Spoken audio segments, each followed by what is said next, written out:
Hello and a very warm welcome to Rajya Sabha Television. You're watching this special edition of India's World with me, Frank Rausen Pereira. Well, the year 2020 was challenging to say the least. Despite the difficulties posed by the ongoing coronavirus pandemic, India's diplomacy stood strong. Even though India was not part of the problem, we were at the forefront when it came to finding solutions.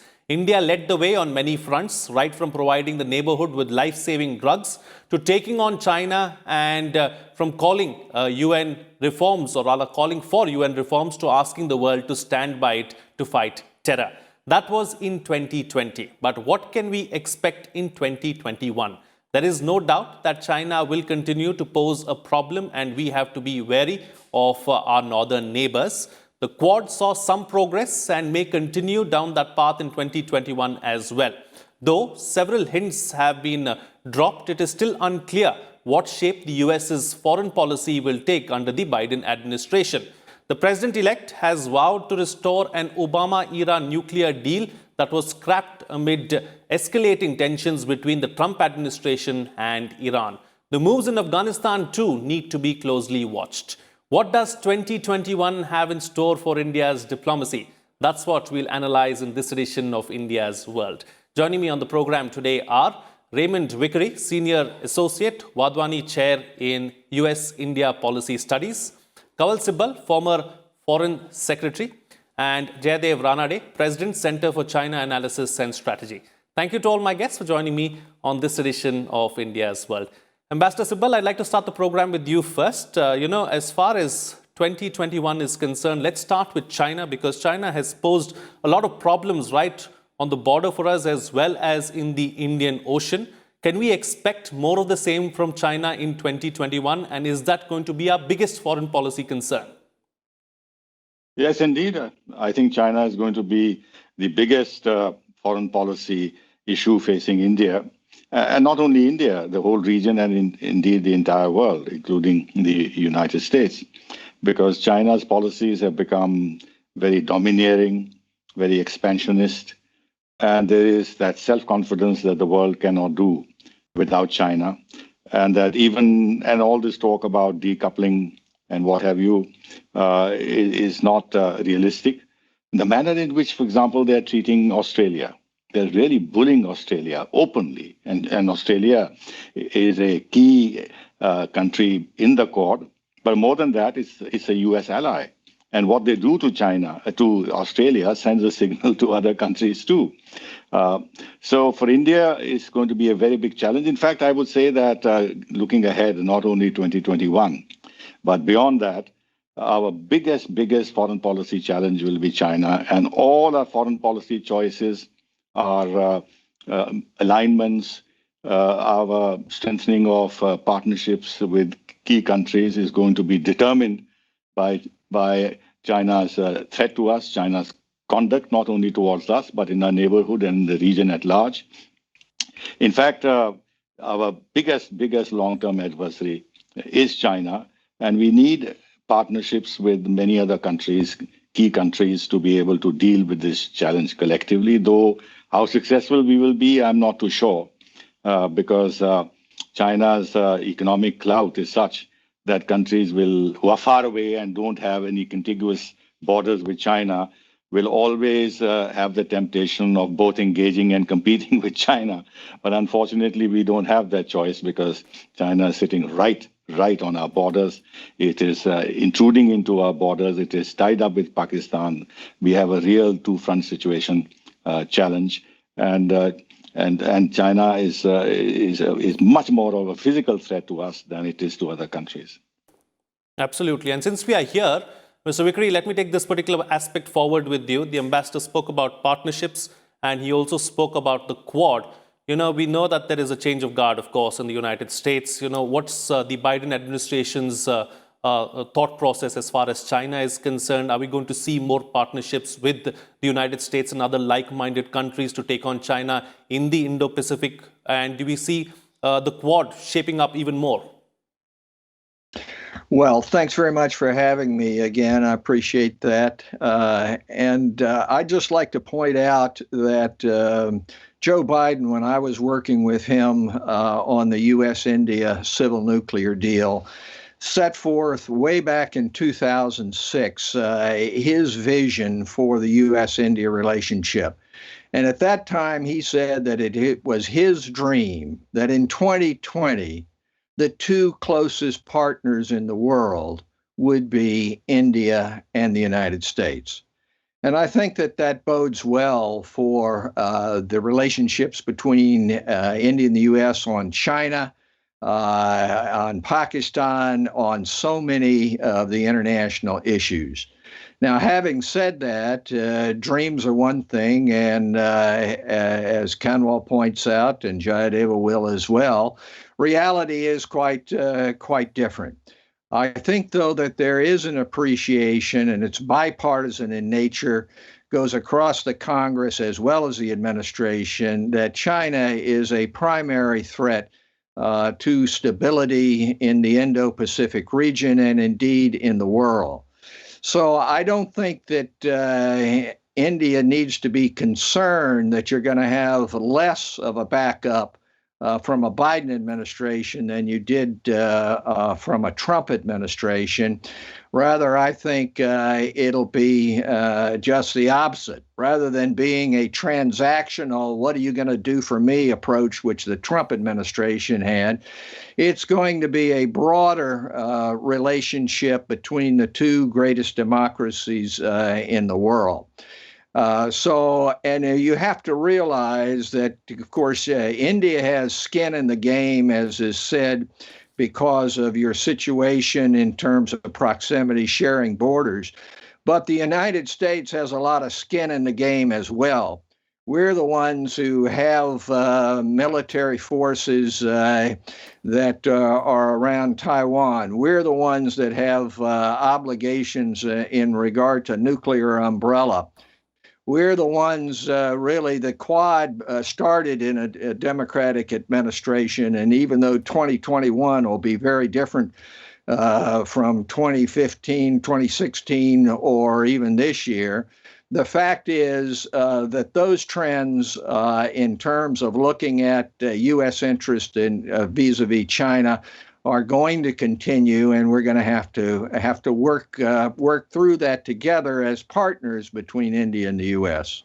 Absolutely. I think that's what we're looking forward to, a stronger partnership. The partnership is already strong, but we need to build on that and take it to the next level. Now, since we are here, Mr. Ranade, as far as China is concerned, yes, clearly there's a lot at stake for India and for the United States in the Indo-Pacific, and to take on China as well. India has taken on China over the last 1 year, or 2020. We saw that happening right from Galwan to elsewhere in the Indian Ocean as well. So the US and India could be, good partners to take on China. But what about other like-minded nations? What about other partnerships being built to take on China? Do you believe that they have the wherewithal or maybe even the stomach to take on China? Well, I think there are three factors that I see coming up. One is a hardening of China's position vis-a-vis India. I think the first hint of that or suggestion of that was the manner in which they announced their decision to go ahead with diversion of the Brahmaputra River. Or rather, the first stage, what they talked about was constructing the world's largest dam at the Great Bend on the Brahmaputra. And they announced that at a time when India-China relations are, I would say, at their rock bottom. So that is an indication of how they're viewing the relationship with India, and how they are not concerned about any improvement in ties. The second factor is, I think both panelists referred to it, about how Biden actually deals with China. Yes, he has made very positive noises in the past about the relationship with India. I expect that he would try and go along with those sentiments. But when they talk of competition or a cooperative competition or any such phraseology concerning China, as far as Beijing is concerned, as far as the communist leadership in Beijing is concerned, they will breathe a sigh of relief when they hear the word competition, because that means that the Americans will be willing to talk, they'll be willing to negotiate, and the Chinese are quite happy to do that and string things along. let's not forget also that they managed to last out Obama's term. In fact, by the time Obama finished his term, I think they had flipped him around. And various issues that they started off with were dropped. So now we have that. What can change the entire equation is if Biden is successful in building his ties with Europe and getting them on board, and then Europe backing the United States against China. That's going to be very tough, given the economic linkages that exist between China and the European countries, particularly France and Germany and Sweden and a few others. They'll be reluctant to give up their share. So I think India, as far as India is concerned, we are going to watch very closely how the US-China relationship starts. And I think the first year will be crucial in seeing what direction it takes. But I feel that as time goes along, the biggest challenge for the United States also is China. And the Chinese have made it very clear that they want to rival, if not surpass the US. I think US has got that in mind. As Vikri pointed out, there's bipartisan consensus on keeping the Chinese, if I may put it bluntly, down. So that is what I think will strengthen partnerships as far as we are concerned in this region. Okay, so moving on from Beijing now, let's talk about Washington, D.C. and New Delhi. Ambassador Sibal, as far as the change of guard in the United States is concerned, how much of an impact is that likely to have on the India-US relationship? Is it going to change drastically, or, is it going to change a lot? No, I don't think so. If you look at the trajectory of India-US ties right from the time of George Bush, there has been steadiness in growth of ties, better understandings, deeper strategic partnership, and of course, much deeper defense ties. Therefore, I don't see any real retreat in terms of the growth of this partnership. That is one. The other is, Trump, for all his unpredictability and impulsiveness and a very unorthodox style of doing diplomacy, transactionalism, or whatever it is, he, on the whole, was good for India. And he was very tough with China. I think he is probably the only president that was very, very openly tough with China. So in terms of the Biden administration, the Democrats, I think, by temperament, would believe and would act on that belief that at the end of the day, it's better to have a dialogue, it's better to have engagement, and problems can be solved through dialogue and engagement. How that would then impact on the India-US relationship is difficult at this moment to judge very clearly, meaning that there may not be that kind of a support for the Indo-Pacific and Quad and what have you. Not that they're going to give up these strategies that have been involved in recent times in terms of creating some kind of a cordon sanitaire against China, but how much of a stomach the Biden administration would have to really confront China, and how much importance they would give to engagement and competition that Jai spoke about, which itself means, therefore, that they will have to make some adjustment in their policies toward China. And China is actually reaching out to the Biden administration like anything. They're talking about reset, and they're going to use the climate change, which is something in which Biden is passionately interested to develop some kind of an understanding with the United States, which will then affect the rest of the relationship and the toughness of posture of the United States. There's one issue on which, of course, I see some friction with the United States, and that's our internal affairs. And I've seen Jake Sullivan's remarks on this, which are not at all comforting. Blinken has played it a little more sophisticated, in a more sophisticated manner, saying that, yes, we are following this CAA business and Kashmir and Article 370. But these are the sort of things that we'll raise with India privately. But then there's Kamala Harris and there's all this lobby that will like to rake up these issues And it'll be very unfortunate if it achieved a profile higher than it should, because there'll be an Indian reaction. The public in India will not take it lying down. And that will begin to color a little bit the sentiments in India towards the United States, thinking, in the belief that the United States is back to its old bad ways. And that first they must put their own house in order before they give us lessons on our democracy. I hope that doesn't happen. But for the rest, I think, but even this would be manageable. We are used to this in the past. We'll be able to manage this, I think. Mr. Venkari, since we are here, how much of an issue do you believe that that is going to be between the two countries, India and the United States? The domestic issues here in India, are they going to play out really as far as the United States is concerned? Secondly, a trade deal during the Trump administration was elusive. Can we see some forward movement on that? Well, I think that it's important to realize that democracy should be on the table for both India and the United States, and it will certainly be on the table in a Biden administration. First of all, in regard to China, one of the real frictions has to do with the Chinese enslavement, really, of the Uyghurs for cotton production. And what has happened under Xi in regard to human rights. And that is going to be stiffened, really, I believe, under a Biden administration. So you talk about, the Biden administration may be willing to talk, but the Trump administration wasn't, and they were tough and so forth. Well, from my perspective, I see exactly zero results from the so-called toughness of the Trump administration. There have been talks. There are supposed to be talks continuing now. The question is, how do you really make progress on issues? And I believe that toughness is a part of that equation. And it is certainly a part of the equation, as Secretary Sybil has said, in regard to Europe.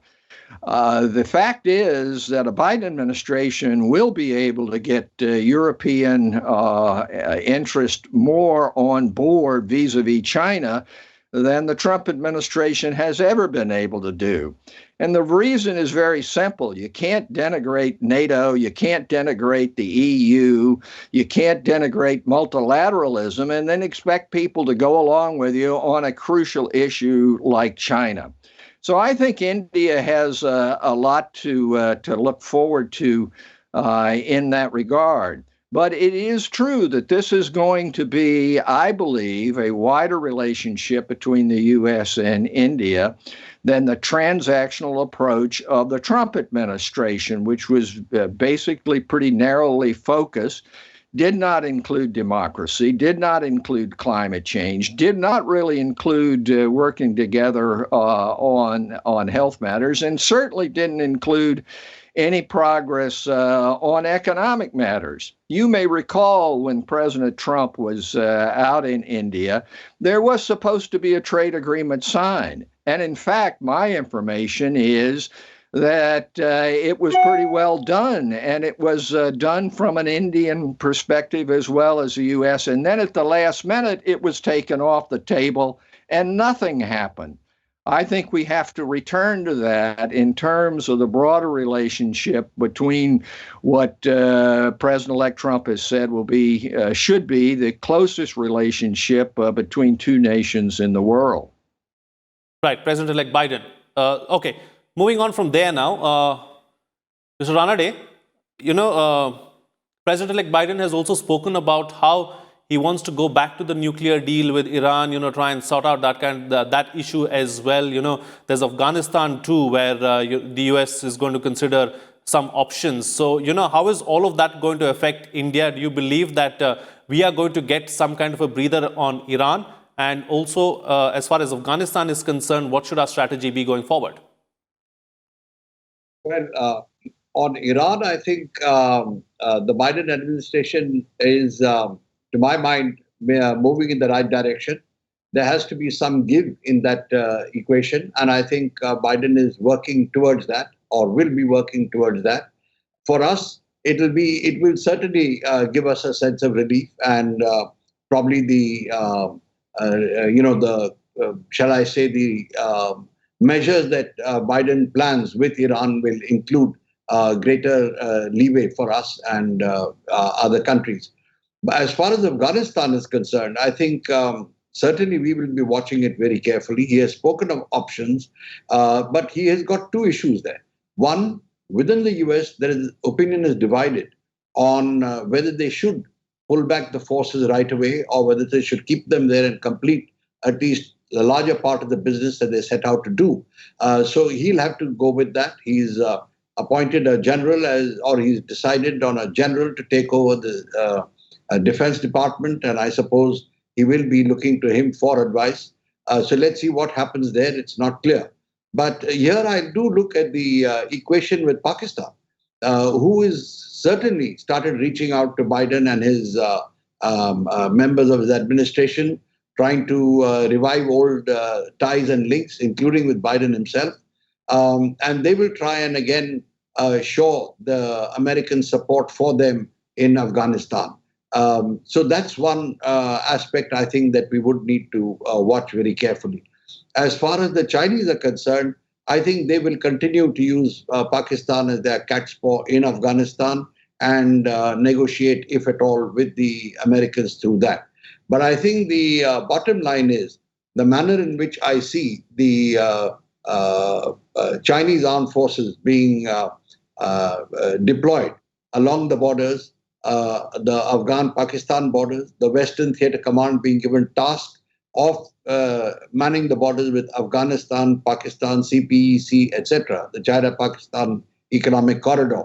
The Chinese will be players. They do intend to remain players, but not directly. So I think it's a complicated situation, and Biden will, and this is my apprehension, he might decide to engage the Chinese more directly on this, which makes for another area where the Chinese could demand certain concessions. All right, time to get quick closing comments from all my panelists with the best way forward.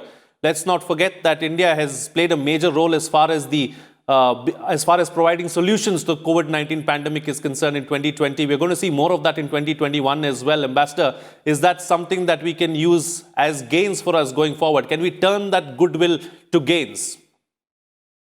No, I think it's a much larger issue the world is facing with regard to COVID. One, of course, is to finally expose the Chinese in terms of their handling of this COVID crisis and their responsibility for it. And as you see, they are going full steam ahead to cover their tracks and blaming the origin of COVID to either Italy or even India. I think their bluff has to be called. And number two, there are so many vaccines now out in the world, and everybody is vying for commercial benefits from this. Our Prime Minister is saying two things. One, it should be affordable. And number two, that India has huge capacities for producing vaccines. And therefore, in that context, we can be the pharmacy of the world. And I think his approach is right. But the scale of what is needed in terms of combating this pandemic is so large that India, with all its capacities, cannot be the sole player, but we can be a very constructive player, and especially in terms of campaigning for availability of vaccines on an equitable basis and at reasonable prices, which countries can afford. And Mr. Vikari, looking forward in 2021, what is that one thing that you say we should keep our eyes on? I think we ought to keep our eyes on the building a relationship between the U.S. and India rather than a transaction. And we have to keep our eye on the relationship in regard to democracy. And that is going to require India to be able to do some creative thinking as well as the U.S. I think that we have to be, in the United States, concerned really about India and Russia. The fact is, Russia is not going to stand by India vis-a-vis China. And I understand the historical relationship. But when you have a virtual dictator like Putin there, who is trying to attack on a daily basis in cybersecurity the United States, India has to look at this relationship, and not only historically, but what it can do together with our two great democracies in moving forward to provide peace and stability around the world. And Mr. Ranade, your closing comments on the program? Well, I think we have a big challenge ahead of us in 2021, but I would say it's manageable. And let me give you three very quick points. First, I think our political and diplomatic leaders will have to work on the India-US relationship to ensure that, in fact, it gets upgraded rather than stagnates. That's one. The second is, I think, we will maintain, to my point of view, our existing relationship with Russia. I think, just to address Mr. Vikri's point, I think we are quite clear-eyed about where Russia will go and how much backing we would get on certain matters. But on matters of purchase, I think we are on fairly steady ground at the moment. As far as China is concerned, I think that will be the biggest challenge. And all I can see is the Chinese getting even more and more aggressive and, of course, acerbic. But if we stand up to them as we have stood up now, I think over course of time, the Chinese balloon will begin to get deflated. The pressures on Xi Jinping are mounting. And on the borders, what he needs is to really teach us a lesson, which he has failed to do, and I don't think he's likely to. All right. On that note, then, I'll call it a wrap on this edition of India's World. Thank you to all my guests for joining me on the program and putting things into perspective for us. What's coming out of this discussion is that China is going to be the biggest threat or biggest challenge, really, as far as India is concerned in 2021. But not just in 2021, but for the years to come. But that's not something that we should be worried about, because we have stood up to China in 2020, and we are going to see the more of the same in the next year, in 2021 as well. Now, it won't be, as far as the US-India relationship is concerned, it won't be a transactional one, but it will be a broader, well-knit partnership under the new administration, is what the panelists are suggesting. And the change of guard in the US is not going to have an impact or any significant impact as far as the relationship is concerned. The strategic partnership is going to continue. India and its partners need to be creative and think of new ideas and avenues in the new year. There are many challenges ahead, but we are up to the task. With that, it's a wrap. See you again next time.